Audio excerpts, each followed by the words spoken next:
So the project's called A Handshake with a Martian, and it's basically a photographic study of the British UFO phenomena, and it's a personal journey which takes me across the UK, going to locations and meeting people who research UFO events. So I started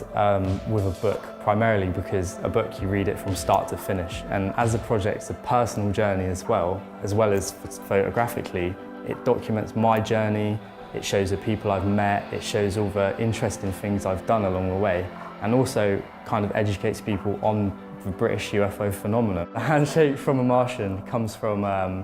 the guy I met over there called Derek, and he told me a story about he'd arranged to meet a little Martian who was 4 foot high in the forest, and he was telling me all these stories that he was going to meet it and shake hands with it, and I was at the time thinking of a title, and I thought, how good would it be to call it A Handshake with a Martian?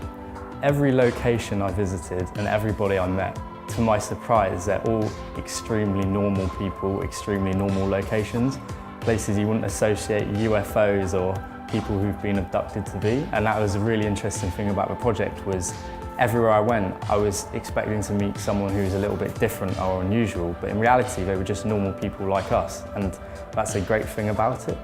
I applied for the Santander Bursary Award primarily because I've always wanted my own business throughout university and since I was a kid. I'd really like to start my own institution of photography and art in the Southwest, because there's nothing for students and graduates here except universities. So with the university's help, that's what I'd like to set up in the future, and that's probably what I'm going to be doing for the next few years.